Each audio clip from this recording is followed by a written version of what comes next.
It's a football Friday, and we need to talk about food.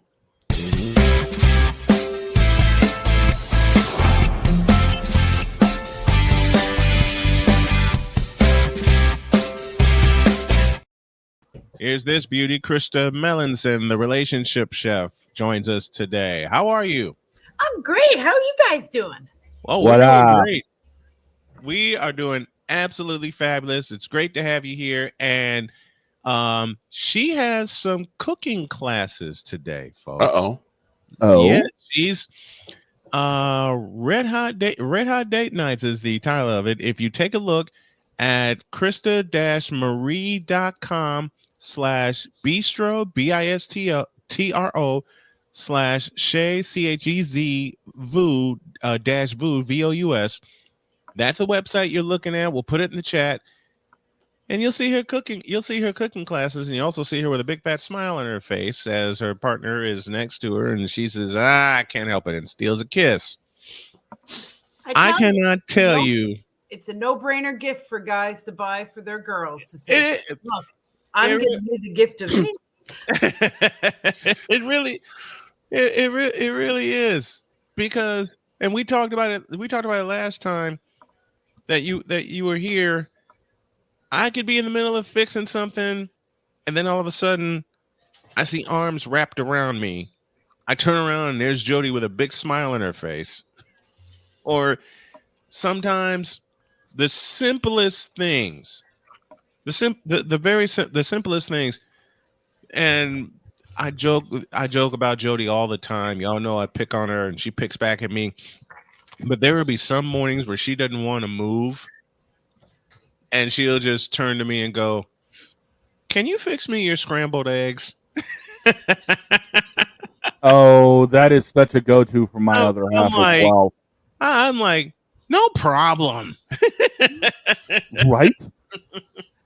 Food is awesome. It's a great unifier, and it's a love language, and it is that you do with your partner. It's great. It Tell me how you got the title, the relationship chef. Tell our fans how you got that title. Well, I was doing relationship coaching and actually kind of focusing on women 40 years old and over who really wanted to find somebody and couldn't find someone. And it was, I liked the idea of doing it, but it just wasn't resonating with me the way I would like it to. And it's like there's something missing. And then I'm like, oh, it's the food, because food is my passion. I've got to bring these two together and find a way to incorporate the two. And then it just sort of, it went from there, because, love, I'm all about love. It sounds kind of hokey, but I really am. And I want everybody to be happy and have amazing relationships. And I'm so passionate about food, and it plays a huge part in my life, in everybody's life, really. Right? It does. So it just seemed natural, and then it evolved from there, and then it became, this is a great way for people to connect, because, you hear people going to couples therapy, and I've done it. It's awkward and uncomfortable, and it doesn't always work. But put people in the kitchen, even if they have to go cooking or kicking and screaming, and say, okay, we're going to make a great meal together. And then they do. And before you even know it, you are connecting and laughing and having fun. And you get a great meal at the end of it. True. There was a couple of years ago, the Cowboys were playing the 49ers in the playoffs. And I was so nervous about what would happen. And Jody comes up to me and she says, "Why don't you fix us some burgers? Fix us your special burgers." All right, you're on. Did I know what I was doing at the time? No. Did it relieve me of my nervousness? Yes, it did. And I turn around as my wife is screaming as George Kittle makes this incredible one-hand catch. And I turn around and went, "What?" And the next thing you know, by the end of the night, we were cracking up laughing about everything. Yeah. Food is there for everything, right? Weddings, birthdays, graduation, anniversaries, retirement, whatever, any occasion, always food. Right? Oh, yeah. It's not just because we're hungry. It's because it's a unifier. It is a unifier. It really is. It really is a unifier, because there have been so many times I'll be sitting here on the air doing something, and the next thing I know, I hear my wife approaching, and she slips through here and she says, "You need to eat," and she'll put a plate in front. She'll put a plate in front of me. But the funniest one of the funniest ones was this past Super Bowl, when Oh yeah. I got started with my pregame show, and she says, Jody says, "What time you starting your pregame show?" I said, "Probably 5 o'clock with a 6:30 kickoff." And she says, "All right, I got something for you." And I'm in the middle of my pregame show. We're just getting ready to get to the lineups and the introductions. And Jody walks in here with a plate of meatballs, gravy covered meatballs that she put in a crock pot, covered it in gravy. She says, "I got a trick for you. Instead of barbecue sauce, she used gravy." I went through 2 plates of that before kickoff. Doesn't get much better than that. True. I went through 2 plates of that before kickoff. And I came back from a break, and Shane is sitting there laughing at me because I'm stuffing my face with meatballs. He was jealous is what it was. I'm getting called out already. Gee, I appreciate it. No, it's fine. It's a little envy is never hurtful. You know what? When somebody's got good food, why wouldn't you? You know what? Shane got me once when I was living in LaPorte, Indiana. I was just figuring out the video component of my show. I have Shane on with me, and he has a 2-foot hoagie in front of him. Yeah. And I'm just sitting there like this, and his wife is with him. I'm just sitting there like this while Shane is stuffing his face with this 2-foot hoagie. And he just looks at me and goes, "What? Not my fault. I know how to make a killer sandwich." I know. And folks, if you don't follow Krista, I suggest you do. She has wonderful recipes, and she has a great time with her better half, because you'll see those two in the kitchen. You'll see him. What is his name again? Billy. You'll see Billy in the kitchen with an apron on. Her with an apron on. Both of them got 2 goofy smiles on their faces. And I'm thinking, okay, they're gonna have fun in the kitchen. The rule here is, if my wife's in the kitchen, I go away. And she'll just look at me and she goes, "Go away, I'm cooking." I really don't listen to that rule, because I can smell what she's cooking, and I'm driven toward that. Hey, you can't sneak a sample yet. It's not ready. I don't want to sneak a sample. I want to sneak a kiss. Yeah. And she goes, "Well, okay." she'll give me a kiss and she'll go, "Okay, now go away. I'm cooking." "But can I have a sample?" "No, go away. I'm cooking. You know the rule."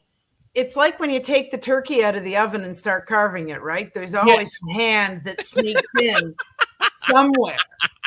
And it's like a little bit of skin or a little bit of meat. And it's like, you really, you're morally obligated to let somebody have that little snack, right? Yep. You can't help it. No. You can't help it. How was your Thanksgiving?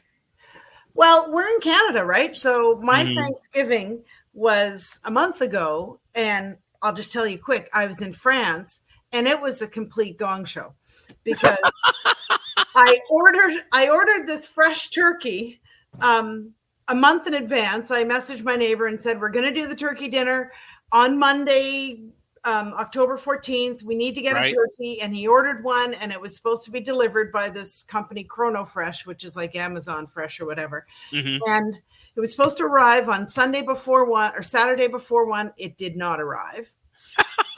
We had guests coming on Monday.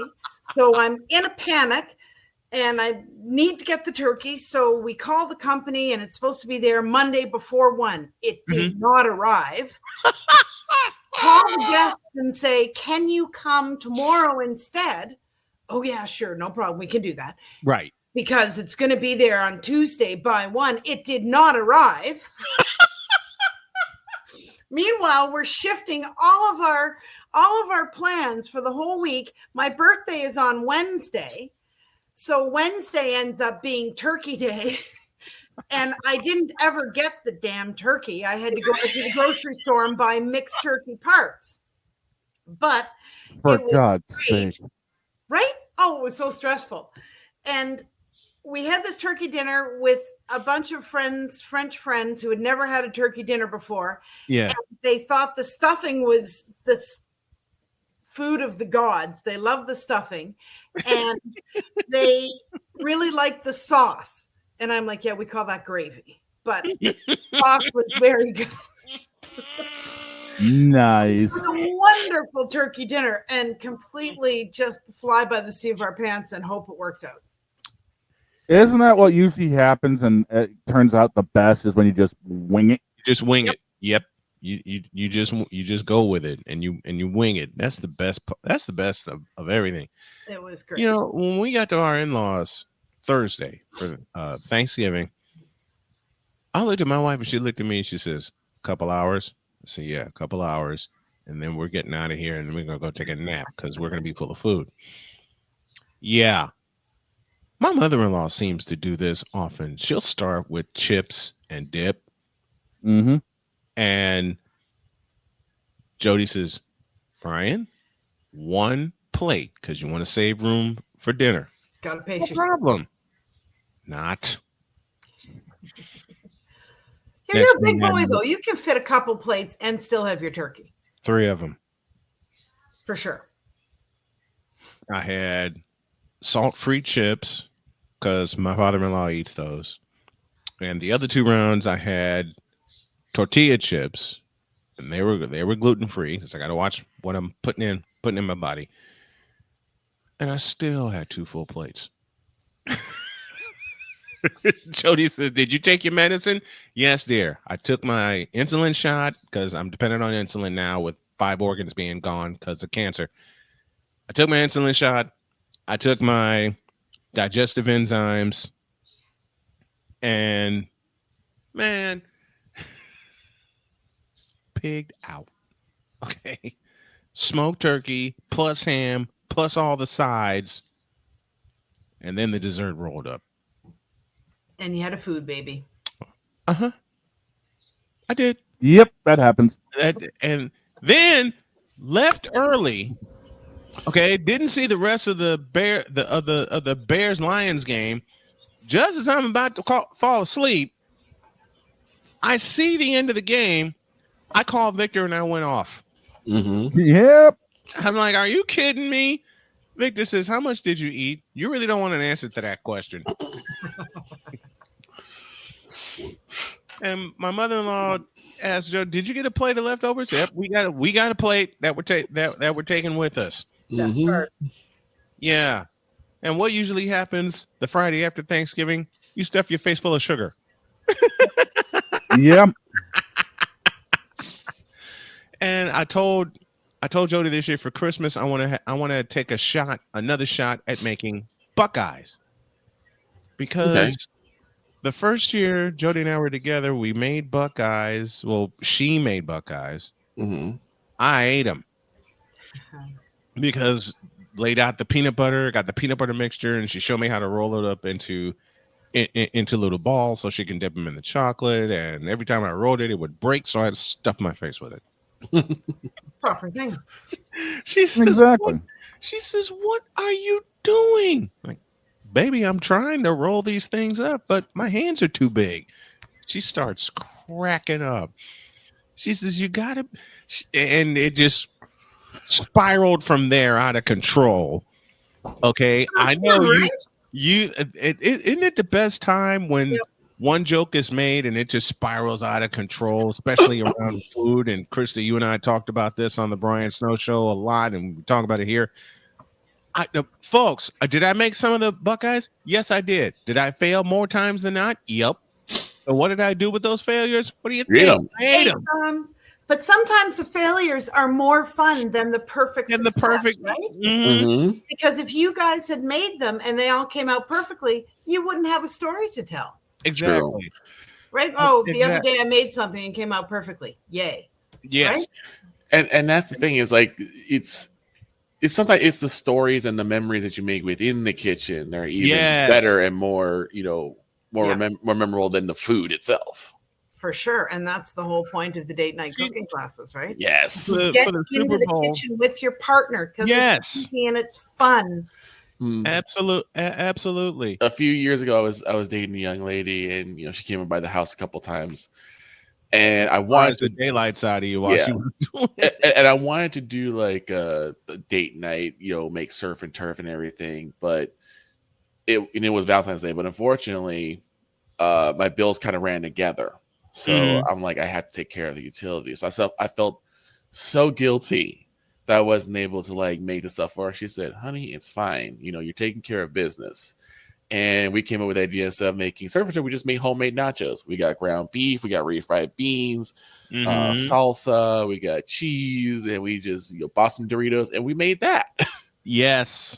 Yes. Sometimes the simple stuff is amazing, right? Comforting and delicious. One of the most creative things that my wife made was Thanksgiving leftover soup, and she made it this past weekend.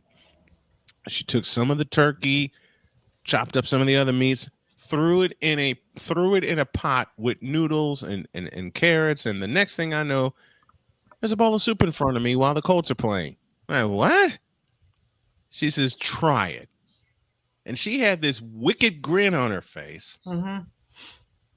I love food, okay? I tried that, and I was moaning while I was on the air. Yeah. Oh, I always make turkey soup after Thanksgiving dinner. I put barley in it. My kids call it eyeball soup. And it's so good, right? And we always have it in the freezer. And my daughter, who's away, when she comes back, she's like, Mom, can I take some turkey soup? And Billy's like, no, you can't take any of that soup. I'm like, back off. That's my child. Wait a minute. And then on top of that, for the Thanksgiving Day didn't end there because I climbed here into the office to work on some things for the Friday show, which didn't happen because I overslept. Yep. The next thing I knew, this door flies open and my son's walking through with a big ass ham. I said, "What are you doing?" He said, "Trust me." He puts the ham down, goes back out to his truck, and of course, the turkey. Nice. And I'm still full from my in-laws. I didn't want my stomach to explode, but when he uncovered that ham, I'm like, game over. God. And Dakota was just picking at me, saying, the ham's over there. You want to try it. Shut up. As if the ham wasn't calling you on its own. Exactly. I kept telling him all night, shut up. I know it's over there. Shut up. You can try the turkey too. Shut up. Don't you do that with your kids when they mess with you like that, and your partner's sitting right there like, it's calling to you. Shut up. So what do you think I did when he was talking to Jody? I raced over there and grabbed a piece and ran right to the bathroom because I know where it's going. She said, I come out. She says, "Honey, you okay?" I'm fine. Did you have a piece of ham? Yep. And I'm gonna have another one. You know what I do with leftover turkey dinner sometimes? I take little square plastic containers and I put a little stuffing and a little turkey, a little cranberry sauce, a little vegetable, mashed potatoes, gravy, and I freeze them like that. And then sometimes when Billy's going to work and I'm packing him his lunch, I'll grab one of those and he opens it up and goes, ah. He's just got like a little mini portable turkey dinner and he loves it. It's amazing. When I was working in factory, Jody would when we were living in Terre Haute, Jody would pack a lunch for me. And she says, "You don't want to forget this." And I open it. She just put all kinds of goodies in there. Yeah. Just basic lunch, couple sandwiches, bag of chips. And she says, "You can get a drink while you're at work." Man, just that. Yeah. And as I said, Krista, we've talked about that. Just that part alone. It's the thought.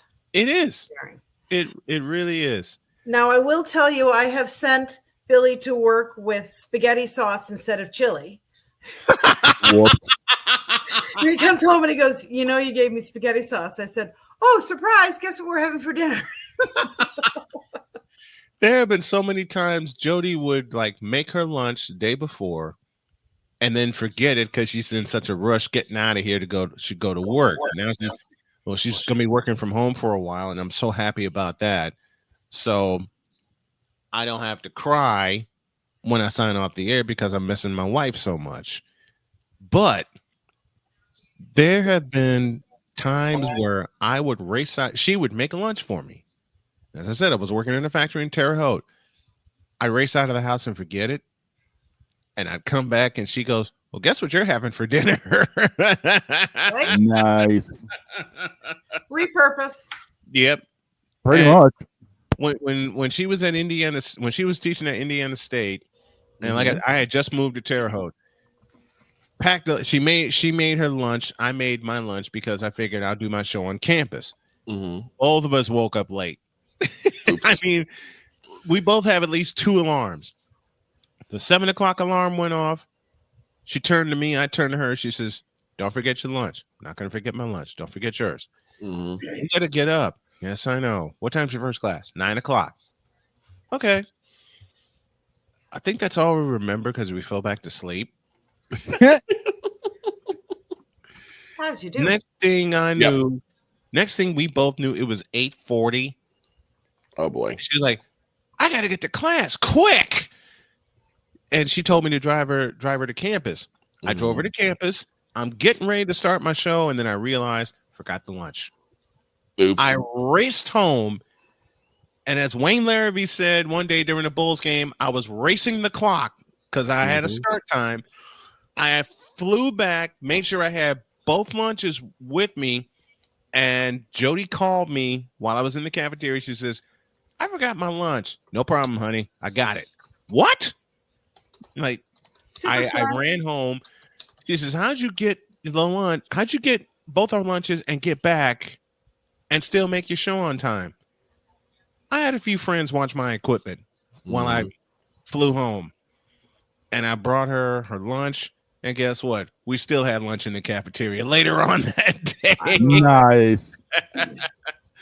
She says, I love our homemade lunch, but I'm going to move for some tacos. You're on. The homemade lunches are the best, especially when it's someone that made it for you. Absolutely. You know, I saw some of the pictures that Krista posted of some of the lunches she made for Billy, and Jody has posted some of the pictures of the meal she made for me and I for her. When we were living in North Carolina, there was one morning she wanted pancakes. And Victor, you've had my pancakes. Okay. I am just stirring. Jody's already up and going. She says, you need to do something for me. Talk to me. You need to make me some pancakes. All right. You get to your office. You're on. I went in there. I'm whipping up the pancakes. And the next thing I see, Jody sneaking in the kitchen. She says, you're going to make me go to bed with these pancakes, aren't you? Yep. You asked for them. 100%. I brought her I took a picture. I brought her the pancakes. Next thing I know, there's a post on Facebook saying, hubby made me pancakes. And this big pile of pancakes. All stack. Yep. Krista, that's why we love having you here. Food and family are the best. They are. Absolutely. And I love being here with you guys. Oh, man. Krista Melanson, the relationship chef, with us. She's with us every Friday to kick off hour 2. Thank you very much, my dear. The recipes will return, but we just had to have a great conversation. Yeah. I need some more recipes. This week, Brian. What's the recipe this week? Warm artichoke dip with homemade pita chips. Ooh. It's in your messenger comments, Brian. Okay, you're on. You've got my attention. Right. You got mine also. Look on the website. You'll see the recipe and you'll see this conversation. Thank you, my dear. Appreciate you coming on. Have a great day.